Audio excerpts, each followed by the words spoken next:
What's up, guys? Welcome to our show. Today we discuss about creating and measuring quality of your content, how you can get results, traffic, sales, and anything else. I'm so excited to discuss this topic with Robert. Rozhon, how are you? I'm doing great. How are you? I'm doing great. Sunny day, positive mindset, especially Monday. I love Monday. I remember on school, I hated Monday, but right now I change all my attitudes. And for me, Monday is living day because I can set up the positive mindset that everything is fine. So, yeah. Uh, Before we start, just tell more about your experience, background, and why you decided to share with us about measuring content quality. Uh, my background is currently I work on channel and content strategies for a gaming publisher, Electronic Arts. But my background also includes uh, mainly SEO and web development in my very early days. But Mhm, it's been a while. mhm.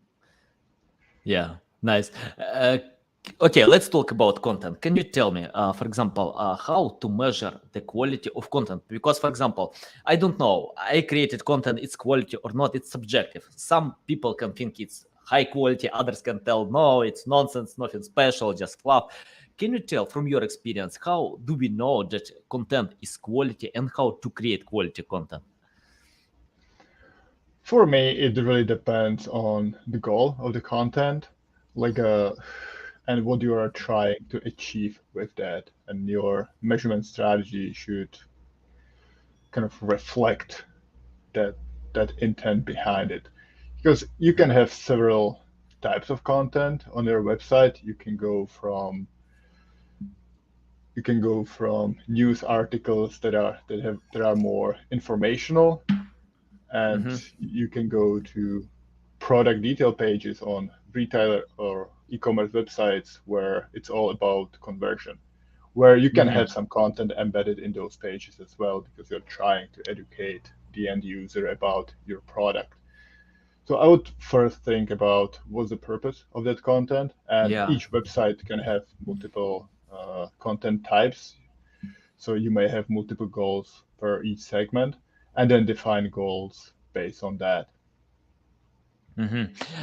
I'm interested about creating the right strategy. For example, content, we have many different types of content, a lot of them.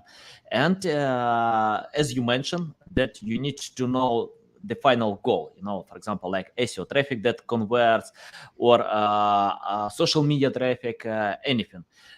Can you tell how to create the right strategy? And let me tell you why I'm asking about that, because I often see when webmasters usually pay attention to topics that are overwhelmed and overpriced. For example, if I create content about SEO for beginners, let's imagine this keyword.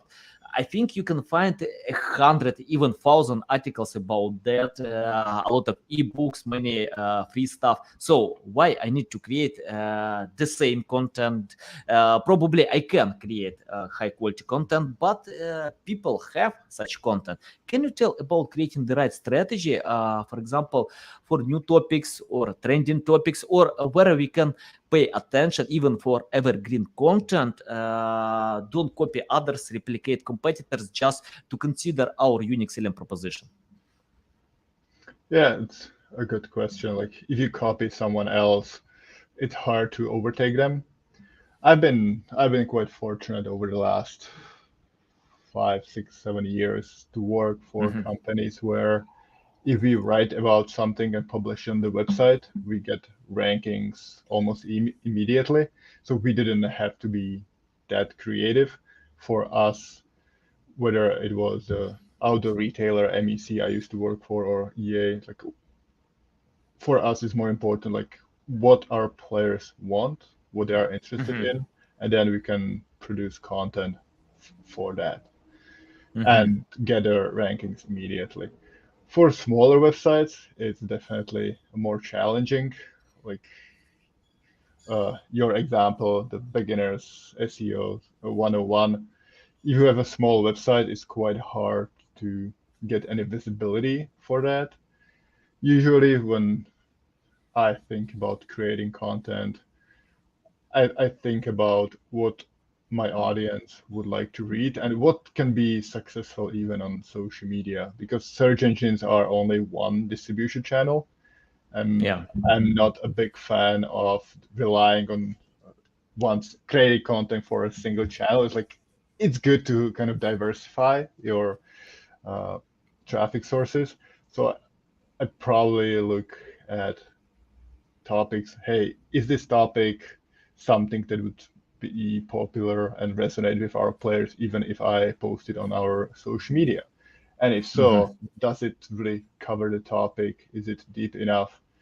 And if I check all those boxes, then I would think, yeah, let's create it. Yeah.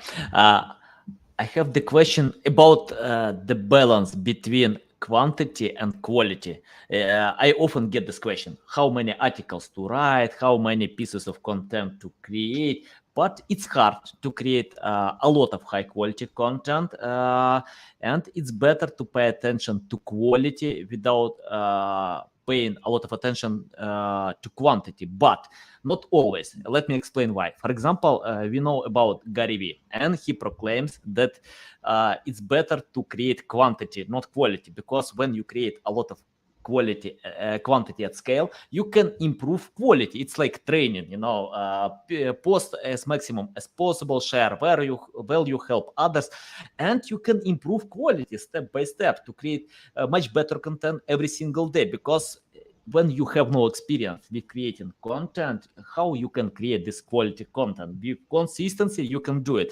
For example, Seth Godin, one of the best marketers, usually posts on his blog every single day some articles, because it can help to improve his writing skills to create content. But for his books, he create the best possible content. Can you tell about finding the balance between quantity and quality for someone who doesn't know how many times to post content and how to measure this quality?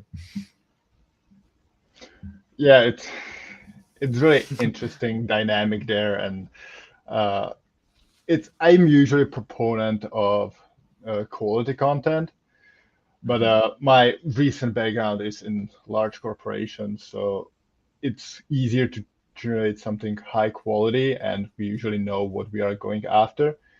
If you are learning the process and trying to hone your skills, it's quite hard to get to quality without getting quantity first, and really trying and usually failing at the beginning before you Yeah. understand what resonates with your audience, or what's your tone of your writing. Like, are you more about real world examples and going in depth into the detail, or are you more high level, thought provoking author?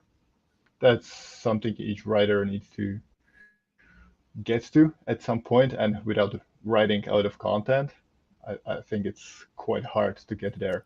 So if you, for someone who's starting, probably the quantity is the right way to go.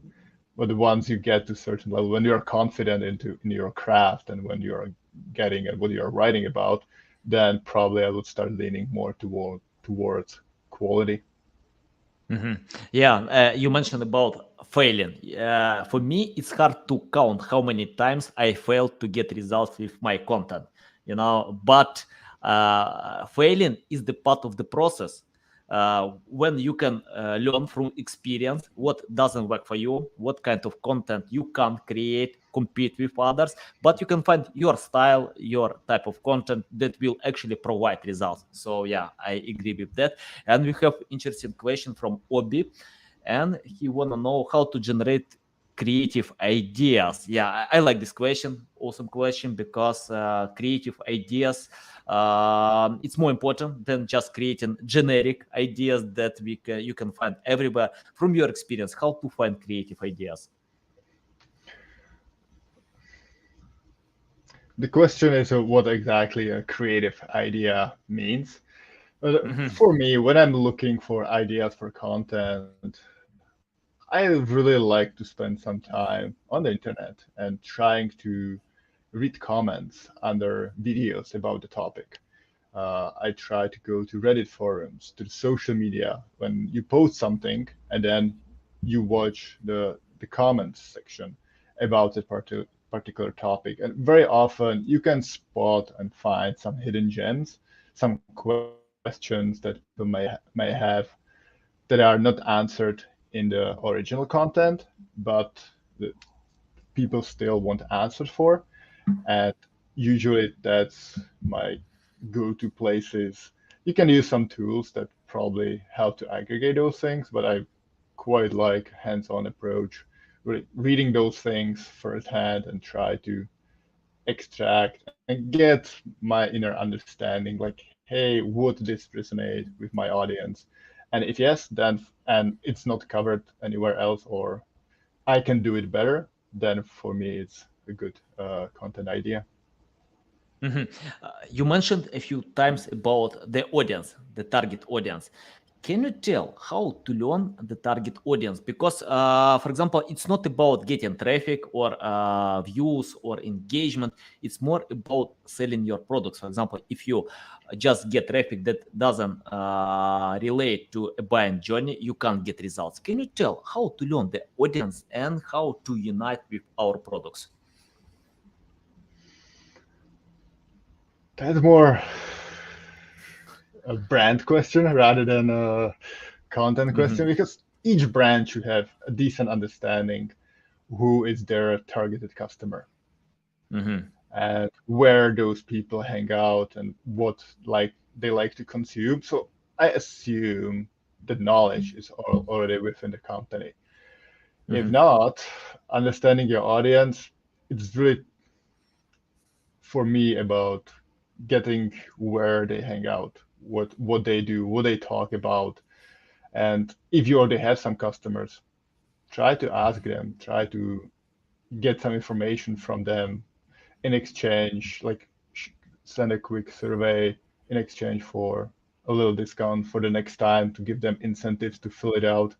Your past customers are a great source of inspiration and knowledge about them. But if you don't have that luxury, then you definitely you at some point had to define who you think your customer is, and then I would try to follow them, what they do on the internet, when they hang out, what they talk about, and form the picture about them that way. Yeah, got it. Okay, let's get back to the main topic. Tell how to measure performance of content. What kind of tools do we need to use, and how to understand the data from these tools? Yeah, one thing that probably my pet peeve is very often I am a data-driven person. I like data, but uh, there is a lot of challenges with that because data tell you what happened. It doesn't really tell you why it happened, and very often finding that why part is quite difficult challenge of it. It's the hard part of it. Like probably everyone who works with web knows that, or there is this conception that the bounce rate is a bad thing. I would argue that not always. I used to Mhm. work for a outdoor retailer. We used to sell products for outdoors activities, and we also had physical stores. And let's imagine I go to a trip near a lake, and there is a city that in which we have there is one of the stores, and I want to rent a kayak. So I type into Google the name of the stores plus kayak on the city, and I land on the page where it's about that particular store. It tells me the store hours, it tells me the location, it confirms that I can rent kayak there, and it gives me a price of that rental. So I close the page and leave the website. I Yeah. bounced. Without clicking on anything else, I bounced. But in eyes of conventional wisdom, it was a bad interaction because that user bounced on the website. But for me as a user, I was happy. I got all my information. and I'm Yeah. headed to the store to rent a kayak. So like understanding the data and like what happened and what the metric actually means, it's quite essential. Another example, there may be a person browsing 5 minutes on your website. Either one scenario is they're excited to read your content and get the information and they read 5 articles, great. Or there's another scenario where they're desperately searching to find the right information, the only piece of information I'm interested, but they can't find it. And they spend 10, 15 minutes on your website and they are desperate. It's same, both scenarios will show very long uh, average session duration in Google Analytics, but there are two different experiences. So just reporting the face value of it, it's great for reporting, but then you really need to double click on each number and question it, like why it happens and what it may indicate. Yeah, love it. Yeah, because people often don't understand the metric bounce rate. Yeah, I agree. If you get all information from one page, why you need to do anything else?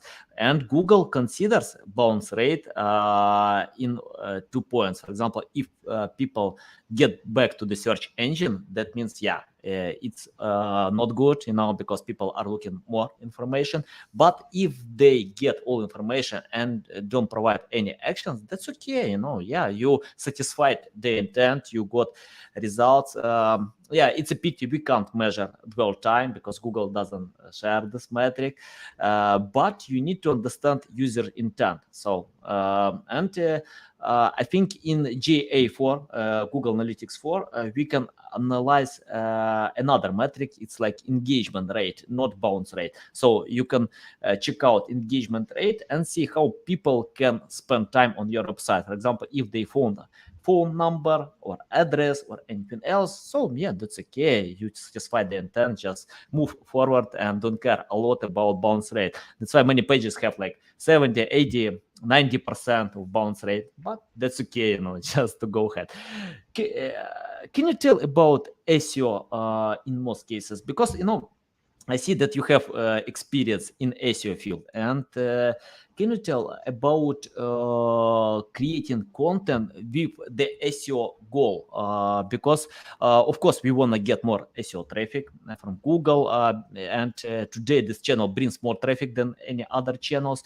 And how to create content for a human considering search engines? Can you tell more about that?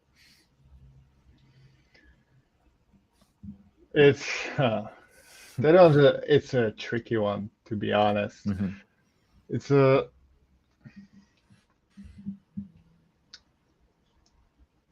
There are things that,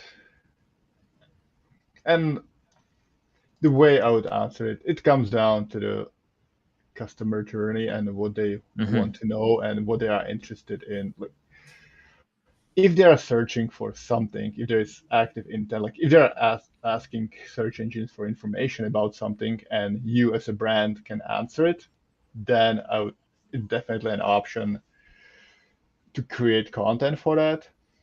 If I was a smaller company that may not the power of a big website behind it, before starting uh, the content creation, I would definitely try to evaluate my chances about getting onto the first page and getting any topics people are interested in. But if big players are already there and their content is solid, then it's quite hard to overtake them. But if you find a topic query that doesn't have quality content and you are able to answer that intent or that question in a better way, provide more in-depth information or things like that, or deliver it in a better format, and stuff like that, then it may make sense to start creating that content. But I would be quite careful before allocating the resources and time into creating something for what you have almost no chance of getting any significant visibility.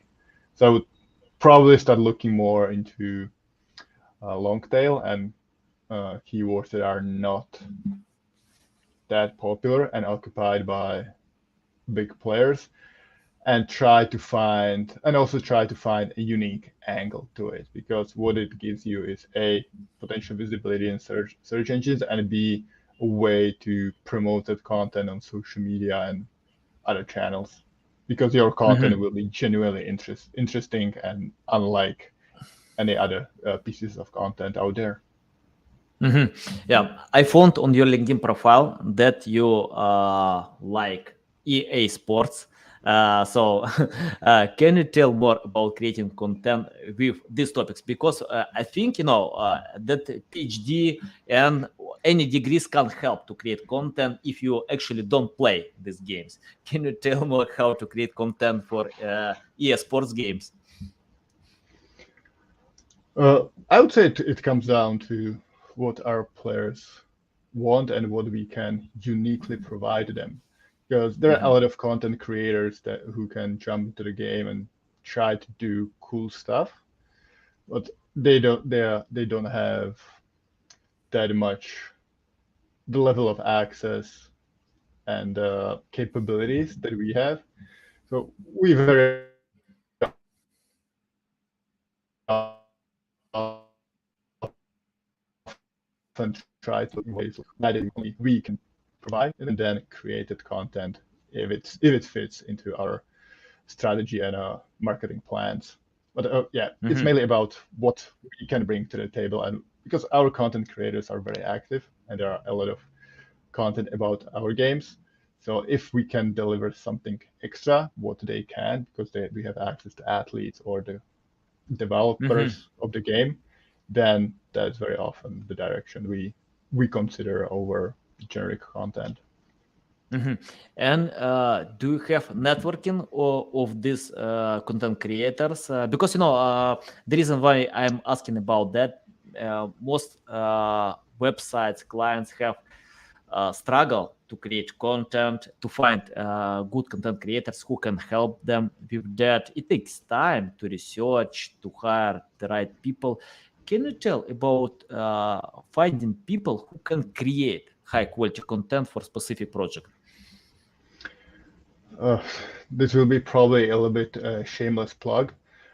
EA just launched Content Creator Network, which is a platform, our platform, where content creators who are interested in creating content about our games can sign up.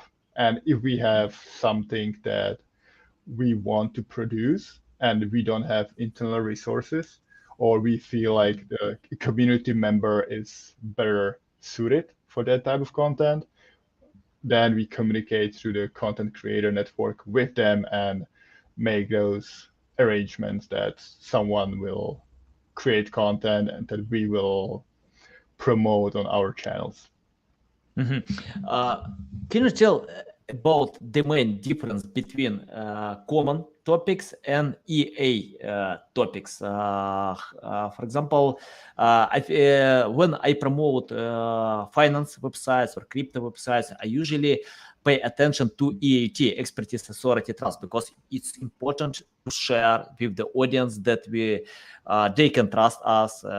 We have some authority, and because people don't know many websites that can cheat or provide some misleading information. What is the main difference between EA Sports and other topics when you get traffic? I mean, like SEO traffic. Yeah, we are in the news business, kind of. So the fast of information, like how fast you can get it out, we have a big advantage. We are the source of the news. So if we follow the internal processes in the right way, we are usually the ones who are breaking the news and being first for a particular topic.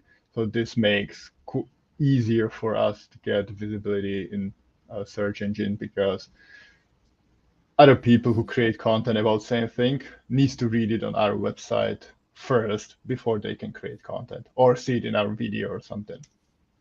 Yeah, got it.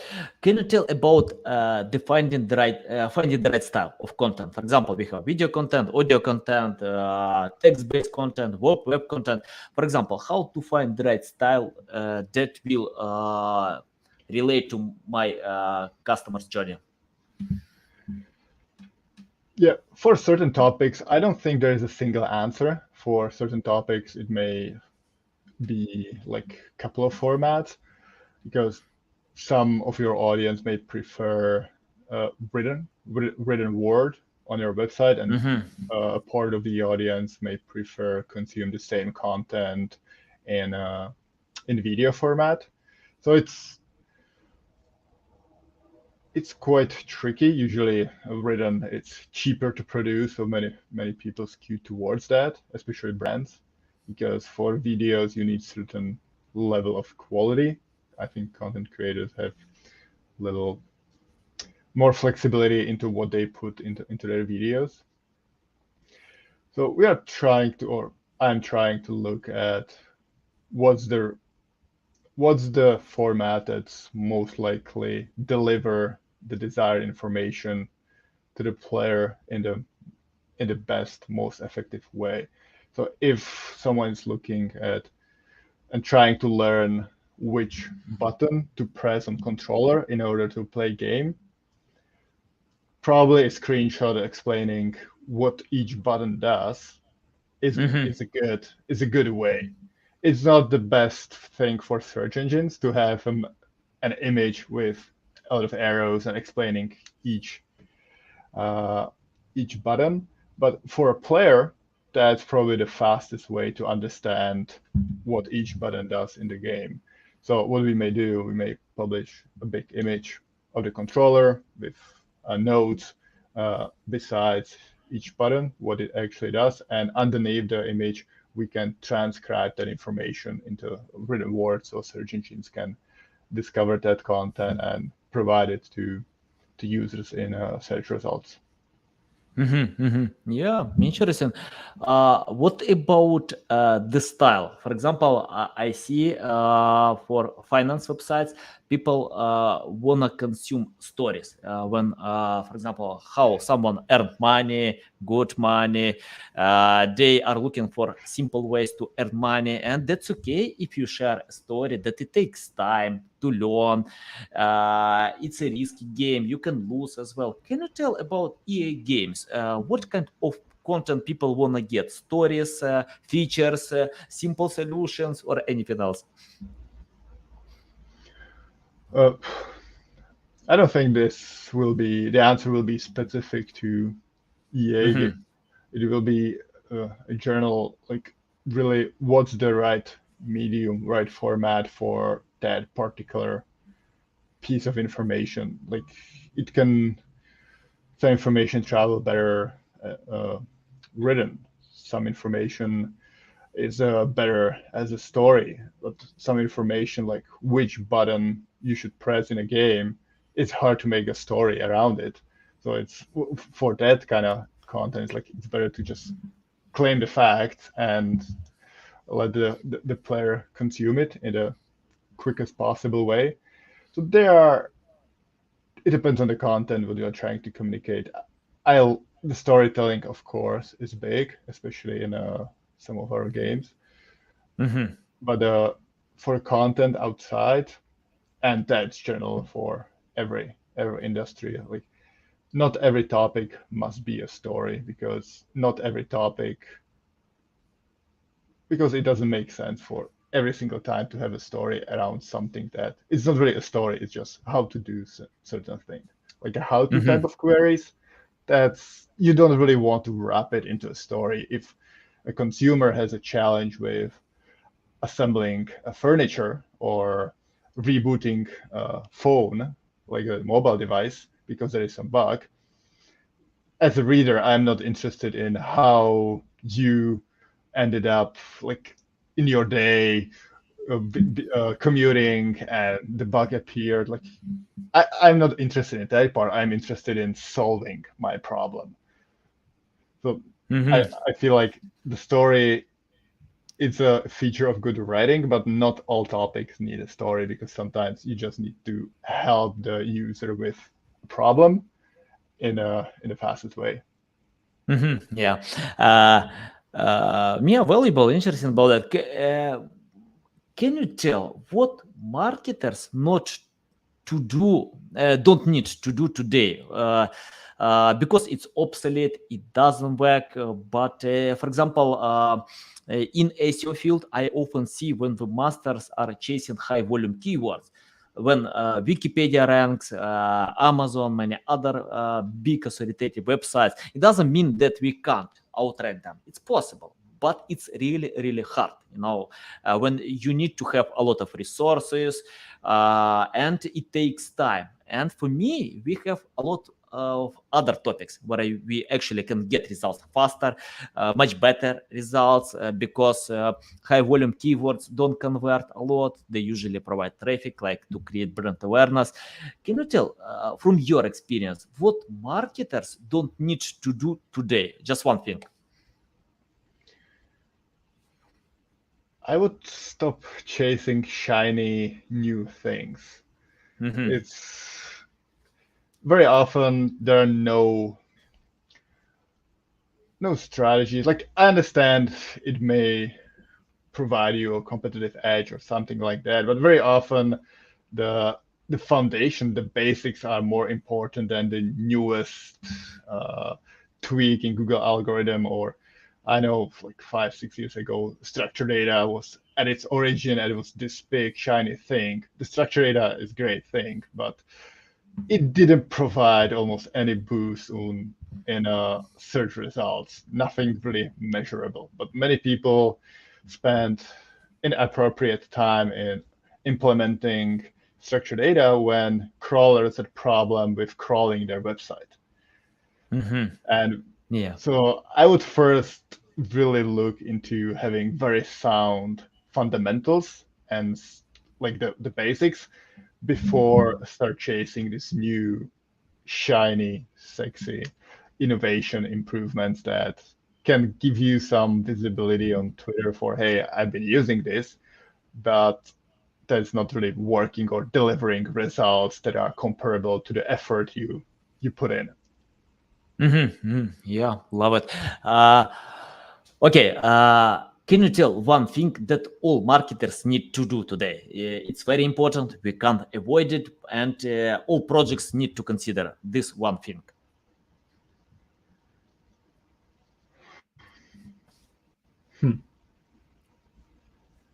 One thing that everyone should do. Yes. Yeah. Just I'll probably go a slightly different way. Be a good partner, like have good communication skills. And I know it may sound boring and it's probably not the right answer you were looking for, but I feel like having good communication and really be a good partner in the project with someone else can help and unlock your future project and future improvements, because you can burn the bridges and you may not get the cooperation with other department, other person, other team member the next time. So for me, it's very important to make sure that there are wins on both sides, like the project and the management of the project and the communication is very good, because it A, leads to a better result of that particular project, and B, higher chances of repeating that cooperation with someone else. It's more Yeah. about soft skills than hard skills. I like your reply because communication is very important, even to communicate with customers, stakeholders, anyone. No, if you can't send the right message, if you can't listen to others, how you can go ahead? Of course, it's important to communicate. So yeah, love this answer. Yeah, like for me, more than 50% of my time is just communicating with people, brainstorming ideas, and trying to get things done. Yeah, nice. Okay, I have the question about, for example, let's imagine you started today from scratch without any experience, knowledge, skills. what will you do to learn more about digital marketing? Find a project. I would try to find a project. It's either a personal website, growing personal brand, or even go on internships somewhere, get experience, can get my hands dirty, and try to learn things by doing. Like it's great to read a lot of articles on websites like Moz and things like that, but I would personally prefer try to build a website, try to get it ranking for something very easy. Like you don't have to shoot for the stars from day one, but even just building the website, putting things together, publishing an article, and like going through the process a few times, it's for me very valuable experience because then I know what to expect, and then I can keep improving on those things. Of course, staying up to date and reading articles is quite and books is quite important to gain the knowledge, but having the first-hand experience will make it much easier for me. So if I was starting again, I would try to start doing stuff while educating myself from courses or reading, but really building marketing campaigns, websites, trying to rank for a certain keyword, go for internship, go to help your definitely have someone in your family who has small business. Try to get their website up and running, improve it, help them. Uh, you will improve the family relationship and you will learn something. Valuable. Yeah, so valuable. I agree. It's like to read books how to play soccer without actually playing. You can't Yeah. read 100 books, and if you don't play, you never will be a successful player. It's the same with any niches, because practice makes miracle, not learning. You can overlearn, overthink, but if you do nothing, you can't go ahead. It's better to find the balance between education and acting, practice. And for me, it's more important to practice than to learn, to read, to listen. That's okay. I love it. I spend time to learn, to search for new ideas, but I practice a lot more than learning. So it's my approach. I love it. Uh, Robin, I have the question about the future. Can you predict the future? What kind of future are you expecting, and what we need to consider today to take this future? Whew. That's heated topic. The future. The future is the metaverse. That would Yeah. be no, that would be a quite popular take. No, it's I think in the future, like sound marketing strategy, sound basic, sound understanding of your audience, it will never go away. You still need to know who you are communicating to and Mhm. adjust your communication style, platforms, and your visibility to that. Like TikTok may be booming, but if your audience is not there, then probably it's not the right channel for you. Yeah. But if TikTok is your channel, then of course you should go there. But it really comes down to understanding the basics, having the solid foundations for everyone, for everything, understanding the audience, and then making decisions based on that. Not because TikTok is booming, I'll create a channel and start using it, but is there value for me to go to TikTok? Is my audience, my customers there? If not, probably TikTok is not the right thing. Yeah. I think it's better to find a channel where you are willing to spend your time. For example, if you like TikTok, why not create content for TikTok? If you like to film short videos, funny videos, why not? You can do it. But I often see when content creators give up because they can't get results. If they hate TikTok, if they dislike this content and wanna be there for the sake of because it's booming, it's not a good choice. Of course, it's better to avoid. Find channels, for example, if you like writing, yeah, write content on LinkedIn, Facebook, like love filming, Instagram Reels, TikTok, YouTube, many different channels, and you can create content covering your buying persona everywhere, even on TikTok, even for B2B, but you need to be yourself and don't care a lot about engagement in the beginning. Just create content and think how it can cover buying journey, because on TikTok we have 1 billion people, a lot of them, and you don't sell to B2B, you sell to people who work in B2B. So if you can touch their journey, why not? You can do it on TikTok as well. So, but it's, for me, it's more important to love social media platform or any other channels. And it's like, for example, if you play ping pong, if you I'm not waiting when someone will pay money for my hobby to play ping pong, yeah, I can play basketball, and nobody pays me for playing basketball, but I can do it a few times a week because it's my hobby. It's the same on social media. If you love it, you just don't wait quick results, forget about them. PewDiePie couldn't get results after posting 100 videos. Mr. Beast couldn't get results for over an year without any results. So it takes time to be patient with that. So yeah, agree with No, you. absolutely. It's very good take. Like if you don't like it, if you are forcing yourself Yeah. to do something, it's very hard to stick with that on the first when the first issue or challenge occurs. Yeah, and I remember one study that, if I remember correctly, like 50% of podcasters don't record the second episode because they can't get results from the first one. Oh no, Wow. guys. I don't know how to get results from the first episode. If you're Elon Musk, you can Okay. possible, yeah, because you have this audience, people are Yeah. willing to listen to get you everywhere. But if you start from scratch, just be patient and love what you do, because people burn out because of hating the process.